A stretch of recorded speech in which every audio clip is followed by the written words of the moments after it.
Ya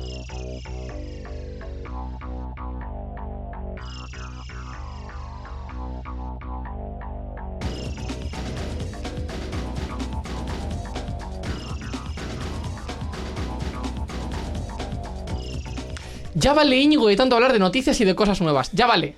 Sí, ya vale. Yo estoy de acuerdo. Es todo muy nuevo. Es una chapa esto de estar todo el rato comentando noticias. Es una auténtica noticias, cosas de ayer, cosas de hace una semana, cosas de hace dos. Vamos a irnos a cosas de hace años. O no. O no. O no. O no. O no. Bueno, depende de lo que nos haya traído Sergio. Muy buenas tardes. Claro. ¿Qué tal? Buenas tardes. Aquí estamos. Estamos una semana más. Tranquilamente, sí. Cuéntanos, Sergio, ¿nos has traído algo nuevo? ¿Nos has traído algo antiguo? Entiendo que antiguo, pero un poco de todo. Sí, porque ¿te acuerdas que te dije que había encontrado algo en la cueva? Sí, sí, cierto es. Y ya cuando la otra vez que vine al final me conseguí robar una linterna. ¡Oh, locura! Espero que la hayas dejado en su sitio otra vez. Y he visto unas cuantas cosas. Sorprendente además, ¿eh? Sí. Sí, mira. Vamos a empezar. A ver, qué miedo me das. Esto es algo nuevo. ¡Cuidado! Revista de Hobby Consolas. Esto es la revista Hobby Consolas número 400. ¿Y eso de cuándo es? 400. Esto 2024. Vale. Hemos mirado antes. Ok. 2024. 400 números. Se dice rápido, ¿eh? 400 meses. Íñigo, ¿cuántos ha hecho Sarian el 400 hace la temporada pasada, no? Lo que pasa es que en el 400 de Sarian las tres primeras temporadas fueron fast forward de uno cada semana, muchas semanas, y luego ya paramos un poquito. ¿Y esta revista que es mensual? Esta revista es mensual, sí. Y todavía sigue saliendo. No sé. Vamos, esto es casi magia negra. Sí. Pero hubo una temporada, una época pasada, al final del siglo XX, en el que había un montón de publicaciones. Entonces, me ha parecido, curioso traer una revista que era Micromanía, solo para que veáis la diferencia de tono entre las revistas. Porque esta, la revista del siglo XXI, sí, como podéis apreciar, pues sale mucho muñeco. O sea, está de alguna forma como más traída hacia los niños, ¿no? Ajá. Sí. Con, pues, digamos, no sé, con más dibujito. Sí. Pero hubo una época hace 30 años donde las publicaciones, a pesar de tener también imágenes, pues por ejemplo... Era más chapa. Había más texto. Entonces aquí tienes un simulador de vuelo que hoy en día no lo jugaría nadie. Pero claro, tiene su chapa, sus cosas. Luego ¿Micromanía no fue la revista que cerró hace no mucho? Sí, ha cerrado hace 2 años o así. Sí, ¿2 años? ¿Hace ya 2 años? Sí. ¿Cuál fue el último número? ¿Te acuerdas? No lo sé. Vale, pues lo tengo en casa. Míralo, pues mira. Tendrías que haberme avisado que le habrías encontrado esto en la cueva. El último número de Micromanía lo tengo yo en casa. Entonces, me ha parecido curioso porque además, o sea, sí que han cambiado mucho las cosas, pero de alguna forma me parece incluso más, por de alguna forma, esto ya es una opinión personal, más elegante la maquetación antigua, que no sé si a veces era por culpa de que no se podían hacer grandes cosas a nivel gráfico, ¿no? También tendrá que ver. Pero bueno, había un poco también de todo, ¿no? Pero por ejemplo, esto es una chapa de Maníacos del Calabozo, que era una sección de la Micromanía donde hablaban de juegos de RPGs. Que además no son como los de consola, porque los de consola suelen ser más JRPGs. Sí. Pero aquí era más durete de los que hacían los americanos, ¿no? Y luego, por ejemplo, hay un juego que tuvimos en Retro Euskal, el Worms, el primer Worms, aquí con las bombas y todo eso, que a veces parecía casi más un manual porque te detallaban muchas cosas.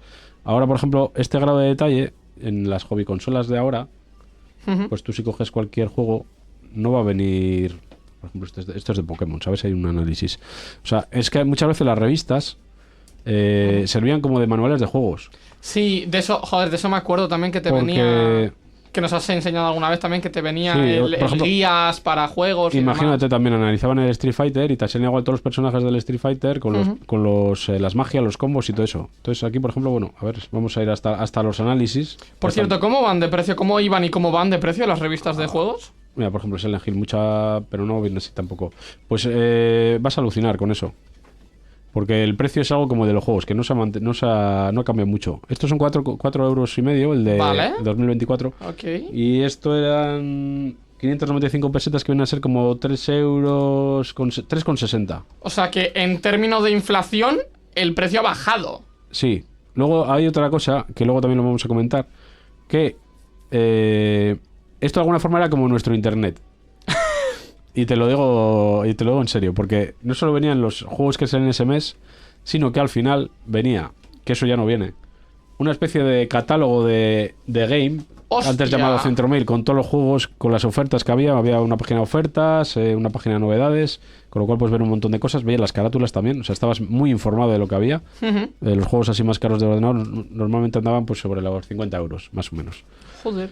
También venía hardware, porque en esa época también Centromail o Game... La realidad virtual ya en tu ordenador, Íñigo. Mira lo que cuesta. Esta revista es de... Esto sea 1.000 euros. 1.000 pavos de aquellas. Como lo de la lotería. Que 1.000 pavos, pero de aquellas encima. Sí, o sea, esto daría para otra sección, para ver los precios. Pero bueno, y aquí también viene precios de procesadores del año 95, Gaiska. Estoy viendo una gráfica. Y gráficas. Entonces, lo que decía, esto más o menos para los chavales de los años 90 era como el internet de la época, porque no solo venía, digamos, un catálogo de juegos para saber qué juegos y qué valía cada cosa, para luego decirle a tus padres, oye, que yo qué sé, que ha bajado este juego que quería, a ver si me lo compras o tal. Sino que además venía un CD-ROM. Entonces en el CD-ROM venían un montón de demos, vídeos también, incluso trailers de películas. O sea, todo lo que ahora, digamos, haces en internet, pues tú con... Teclados mecánicos se venden, ¿eh? Mecánicos. ¿A cuánto? A casi 4.000 pesetas. 24 euros. Es barato. Barato, ¿verdad? Para hoy en día es barato. Para aquella época... No, pero quiero decir, hoy en día tú también encuentras, joder, teclados mecánicos. No sé tampoco de qué gama sería, porque pone teclado mecánico, no pone más. Pero hoy en día tú también encuentras teclados por 200 pavos. Que es muy caro, evidentemente. Claro, para aquel entonces 24 euros es que no se ajusta a la inflación. Pero para aquel entonces 24 euros que serían como 80 pavos de hoy en día, 80, 90 euros de hoy en día. Por ahí. No sé, igual el doble o así puede ser, no sé. Si fuese el doble serían unos 50. Sí, yo creo que se hace no es particularmente caro. Vas a tener que traducir los precios de estas. ¿De qué? De las gráficas. Aquí en el año 95 todavía no había aceleradoras. En el año 95 estamos. O sea, tenemos aquí una... Bueno, a ver, Super VGA, VESA Local Bus, que lo de VLB, que hay una Cirrus Logic por 12.900 pesetas. O sea, VESA Local Bus fue el interfaz anterior al PCI. Entonces, es que esto da para también otra charla técnica, que no nos vamos a meter. Pero sí que cuando ya los plagas base tenían interfaz PCI con la tarjeta gráfica, el cuello de botella ese por el que hasta ese momento los ordenadores no hacían mucho scroll porque no podían mover tantos píxeles en pantalla, pues eso ya acabó por eliminarse. Entonces, bueno, es muy, o sea, no son muy buenas las gráficas. Aquí sale una Cirrus Logic Super VGA 1 mega con MPEG, que MPEG... Un formato de vídeo. Es un formato de vídeo. Bueno, es un codec, de hecho, creo. El MPEG 2 fue el que tenía los DVDs. Vale. Y este es MPEG 1. O sea, supuestamente el MPEG 1 que era lo que traían los video CDs. Sí. Es algo que hubo ahí entre los VHS y los DVDs, pero que no tuvo poco éxito. Pues eso vale 16.990 pesetas. ¿Qué son? 100 euros. 106 euros sería exactamente. No está mal. ¿16.000? He hecho más o menos el cálculo 102, con índices así generales de consumo y no sé cuál. Y estamos hablando de que ajustar inflación es un poco más del doble. O sea que serían 200 pavos de hoy en día. Sí, pero bueno, ya te digo, las gráficas de aquí todavía no eran... Me estoy mirando aquí, mira, el sistema operativo 30 euros. El MS2. ¡Barato! Comparado con hoy en día, barato. Y Windows 95 también 102. Pua. 102 euros. Sí, 102 euros. Entonces no tanto. Ya había salido. Pues como una licencia de Windows de ahora. Sí, claro, pero pero es que no estás ajustando a inflación. Esa es la movida. O sea, es el mismo precio 30 años más tarde. Y el procesador más rápido que sale, que es un Pentium 120 MHz, vale 360 euros. Es el más rápido que venden aquí, ¿eh? O que sale. Comprar hoy en día un i9, un Ryzen 9 te cuesta más o menos lo mismo. Es cierto. O sea, ajustado a inflación, quiero decir, porque hoy en día una CPU tope de gama son 600 pavos. Aquí hay ordenadores prehechos y hay, por ejemplo, que pone aquí equipo multimedia Pentium, que el Pentium era lo último que había salido en ese momento. Pentiums tengo 4 en casa. Los 4, el 1, el 2, el 3 y el 4. Pues estamos hablando del 1. Este es el 1. El 1. Toma. Y hay una configuración aquí que pone Pentium 100 y vale ¿cuánto es esto? 1.300 euros. El ordenador completo, 1.300. Microprocesador Intel Pentium. Tiene un disco duro. Y eso para uso general, para uso multimedia general. Sí, para, bueno, si tú para multimedia o oficinas o lo que sea. Esto era como... ¡Ostras! O sea, si querías un ordenador bueno de esa época, de diciembre del 95, sería este. Entonces tenías un disco duro de 850 megas. ¡Locura! Ahora con un pendrive de 5 euros tienes como 16 veces más. Por 5 pavos, pues por 5 pavos hoy en día 64 gigas mínimo. Luego tenía una disquetera de estas, un floppy como los que hemos visto en el episodio anterior de 3,5. Luego, memoria RAM tenía 8 megas, que muy mal porque el Windows 95 con 8 megas era lo...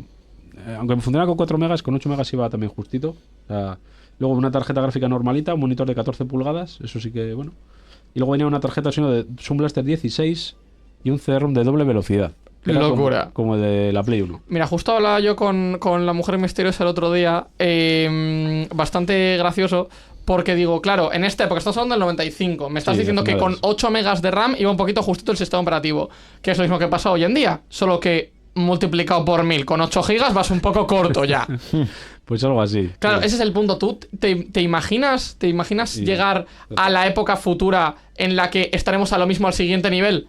Al que 8 teras de RAM sean poquito. Me parece, ya, yo es que ahora lo veo así en perspectiva y digo, pero si, vamos, Claro, que imagínate hoy que en día tú ves un ordenador, esto.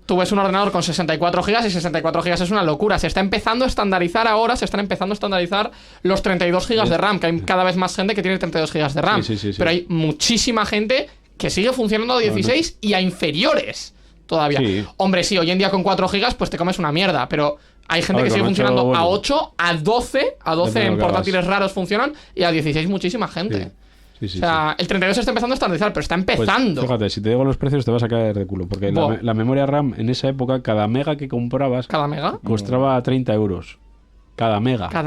Y me estás diciendo que con 8 ibas corto. Sí, 16 tenías que pillar. O sea, Hostias. Sí, o sea, era... ¿Y cuánto valen 16 megas de RAM? 16 megas son 70.000 pesetas... ¿Cuánto sería? 70.000 pelas. Me está dando miedo. 400 euros. Vale más la RAM que la gráfica.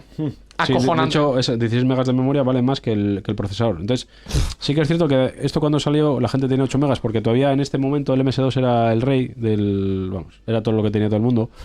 Pero sí que pasó que luego hubo un poquito más adelante que había juegos que la versión de MS2 pedía 8 megas, porque al final el MS2 de alguna forma era una especie de bare metal. Vale. Que tú te llevas directamente contra el hardware.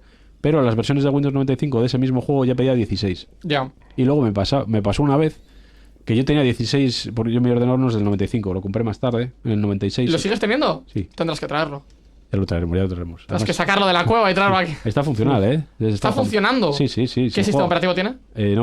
Ahora tengo Compact Flash y tengo una con Windows 95 y otra con Windows 98. Entonces, ¡hostias! alterno y para pasar datos, pues mucho mejor.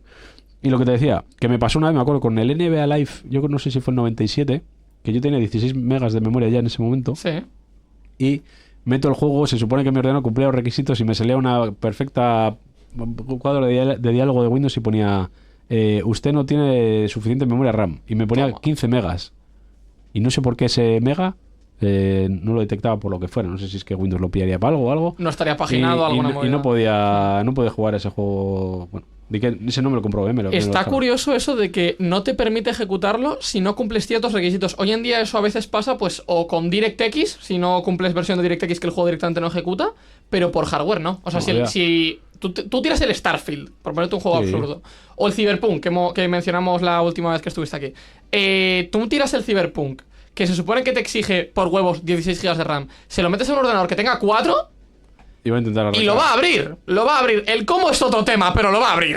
No, aquí por ejemplo, era muy común en los juegos, lo que pasa es que ya nos estamos yendo de madre, pero en los juegos a veces, en algunos, digamos, para instalar el juego, había una especie de chequeador de que tu ordenador cumplía ciertos parámetros para poder ejecutarse. Amigo. Entonces, si no hacía todos los checks, no te dejaba darle al botón de instalar. Claro. Eso es que hoy en día, como también día. hay ciertas... Claro, entiendo que esto era mucho más analógico. Hoy en día, como puedes tirar de espacio en disco duro para hacer RAM y esto y no sé qué, y lo pagina además... En esa época también había. Entiendo que hay truquitos. Bueno, ya hablaremos en otro capítulo. Me has dado una idea. Pero bueno, entonces, de alguna forma... Ahora, yo lo que veo, así que son más, digamos, más dirigidas quizá al público adolescente infantil. Y en esta época, pues las revistas podían ser hasta más, no sé... Más que incluso para adultos. Un tío se lee este artículo así visto de Navy Strike y no parece ni que está hablando de un videojuego. Parece más que está hablando de, de una revista de aviones. Pues tengo que traerte yo el Micromanía, es que además no me acuerdo de qué número es y me acabas de picar porque digo, no sé dónde lo guardé, lo tengo guardado, pero no sé dónde lo guardé. Pero tengo que buscarlo para traerte. Y supongo que todavía igual traía discos, ¿no? O algún CD. No. Es el último, tú mismo lo has dicho hace un par de añitos, de 2024, inicios de 2023, por ahí en ese rango. Es la revista y creo que trae un póster y da gracias. O sea, vale. Es que durante una época en Micromanía también regalaban juegos. Entonces, mucha gente estaba bien porque compras una revista que al final era bastante barata porque casi siempre han andado sobre los 3-4 euros y te venía juegos y ha habido juegos muy chulos. Qué guay. Pues tendré que buscarla. Y así como punto sin más, decir que la revista, esta es la revista oficial de Xbox con el Halo 2 en portada. Eso es una cosa. Sí, eso ha sido una cosa mucho tiempo además. O sea, no solo de ¿Cuándo dejó de serlo? Sino también de Nintendo, pues cuando les dejó de interesar el Nintendo tiene el Nintendo Today y deja de contar. No, pero antes sí había Nintendo Acción. Nintendo Tengo por ahí Acción. alguna también, ya te traeré un día. Pero bueno, lo que era la estructura, esta incluye un DVD con demos jugables. O sea, digamos que durante mucho tiempo, hasta que la gente tuvo banda ancha en casa, el formato de las revistas era: te doy algo y unas demos, que al final es lo que luego puede hacer que te inclines para comprar ese juego o no. Y esta sí que es cierto que se parece más a la a las hobbyconsolas de ahora. Tiene mucho más foto y mucho más eso. Claro, tienen que venderte sus Sí, movidas. o sea, digamos que en el año, a principios del año 2000 ya pues fueron diferentes las revistas. Pero bueno, pero más que nada pues eso, que un poco la evolución de las revistas que hemos tenido hasta nuestros días. Qué guay. Y... Si tú recomendarías hoy en día que la gente pille revistas de juegos, hoy en día. No sé, yo no, la verdad que no compraría, ¿eh? No, a ver, y luego más que nada por cómo te has acostumbrado. Porque yo recuerdo, imagínate, hoy muchas veces estás igual viendo la tele y estás con el móvil. Sí. Bueno, pues yo en los 90 podía estar con la tele encendida y con una revista abierta. Igual incluso tirado en la alfombra de casa. Vale, el TDAH no es una cosa nueva, entonces. Obviamente. Entonces, sí que es cierto que para mí estas revistas eran, bueno, súper... en el que te informabas de todo y además sabías qué juegos habían salido porque había estas de ordenadores, pero también había las hobbyconsolas de antes. Sí. Al final de todo también tenía, que esta no sé si lo Cosas tiene. de consolas, también, claro. También tenía el catálogo de, esta no lo tenía, ¿no? Catálogo el que has visto aquí, el catálogo de Sí, Centro 1000, sí, pero sí. de ordenadores. En las hobbyconsolas venía pero con cosas de videojuegos de consolas. Para consolas. Entonces estaba bien porque sabías en ese momento que si veías un juego ahí, seguramente ibas al videoclub y en el videoclub podía estar el juego Podías que pillarlo. habías visto que había tenido, imagínate, un 98 en Ya. la hobby. Entonces era una forma de estar informado. Qué guay. Y luego, claro, bueno, pero hoy en día tienes internet. Sí, a ver, y también es otra cosa que la culpa de ello también es de la gente mayor, porque, por ejemplo, tú, no sé si tu Aita, pero por ejemplo mi Aita antes era muy típico de que iba a comprar el periódico. Sí, Entonces sí, sí. el sábado y domingo pues se la acompañabas igual a comprar el periódico. Y a veces pues él se compraba el periódico y a ti igual pues te compraba una revista. Entonces al final él Claro. se ponía a leer su periódico y tú lees la revista como si fueras un adulto. Yo recuerdo, de hecho, como anécdota breve antes de terminar, que cuando éramos pequeños, cuando era yo bastante más pequeño, te estoy hablando hace 10 años, mi madre era habitual en mi casa a comprar el periódico todos los días, de lunes a domingo, salvo algún día en particular que no pudieses o que no te interesase o que no lo ibas a leer o demás. Y además, el papel de periódico, todo Cristo lo hemos usado para muchas cosas a lo largo de la historia, ya sea para manualidades de esto, para pelar patatas o para lo que haga falta. Envolver bocadillos, limpiar ventanas. Lo que sea, o sea, se ha usado para todo, para poner en el suelo cuando fregabas y tienes que pasar por encima, me da igual, se ha usado para muchísimas cosas. Y ahora nos pasa que estamos cortos de papel de periódico, porque lo único que tenemos es el periódico mensual. Y que quieres alguna movida y no, sí, pues quiero pelar patatas, no sé qué o tal, y no tienes papel de periódico. Ya, antes Y era es de muy coña. habitual. Claro, era Sí, ahora típico no- y ha dejado de serlo. Sí. Bueno, pues como anécdota, porque a lo mejor a alguien más le ha pasado, que sobre todo para la gente que tenga mi edad o similares le habrá pasado que te ha tenido la transición, si es que cuando eran pequeños en su casa se compraba periódico. En el programa anterior, él te llevó boomer a ti, le puedes devolver esta. Pero tal cualmente, tal cual, tal cual. Flipa. La movida es que tú has vivido mucho más tiempo el papel de periódico que yo, Sí, pero no lo uso para tantas lógicamente. cosas, la Bueno, verdad. oye. Oye, del lo que papel sea. de periódico a mí hay una cosa que sobre todo la gente de Bilbao se acordará, que había una tira que era la de Donceles, Sí, que en el era... correo. Y luego también había siempre una sección de pasatiempos. Sí. Y había Sí, las sí. 7 diferencias. Sí, sí. Entonces, yo me acuerdo muchas veces de eso. Iba a casa de mis abuelos, que mis abuelos Y el sí sudoku. sí compraban eso. Eso fue más tarde. Ah, vale. Sudoku llegó El después, Sudoku. como Yo era pequeño, vale. Pero sí. Pero toda esa, la sección de pasatiempos, yo creo que mucha gente que tenga eso, de 30 para arriba, habrá estado, que igual iba a casa de los abuelos y no había nada, porque en casa de tus abuelos normalmente lo único que había era alguna revista del cotilleo y Sí. el periódico. Y entonces Y te ponías a hacer el... Y te hacías el pasatiempos Sí, sí, para estar sí, un ratillo ahí Qué guay, entretenido. qué guay. Bueno, para cerrar la sección, Sergio, háblanos, perdón, que no sé vocalizar ya. Háblanos de tu libro, Bueno, que a Íñigo le pica mucho que lo diga. Pues estamos en la hora retrona, intentando ahí secuestrar a gente importante de la industria. Queréis engañar a gente, Sí. como hago sí. yo con vosotros, contigo y con Miguel. Sí. Y bueno, a ver, estamos intentando montar un podcast mejor, del orden, como este, al menos. Como este. No, Gaming Room no es a lo que aspiras, aspiras a más, aspiras a bastante más. Y Te la nada, subo. a ver si hacemos algo. ¿Dónde os podemos escuchar? Pues en esta Santa Casa, Creo, todavía. ¡Toma! En Euska Digital nos suelen sintonizar. Sí, creo que sí. No sé, el director de misiones está por ahí, ya le preguntamos luego. Y luego pues estamos en iVoox, en iTunes, en Spotify y creo que ya está. Sí, porque ya Sí. Google Podcast ya murió hace tiempo. Sí, la verdad que sí. Entonces, iVoox, iTunes, iTunes, Apple Podcast, Podcast, pero sí. que para el caso lo mismo, o sea. Spotify. Así que Bueno, ahí estamos. pues dejamos a criterio de los oyentes y los viewers a ver si renta comprar revistas de juegos en 2025. Sergio, a ti te vemos dentro de un mes de vuelta y a ver Pues qué nos traes la próxima Sí, vez. antes de Navidad justo. Justo, sí. Pues entonces Justito. traeré algún Algo regalillo. navideño. Tipo regalillo ahí. Muchas gracias, Sergio. Bueno, Hasta la gracias a próxima. vosotros. Hasta luego.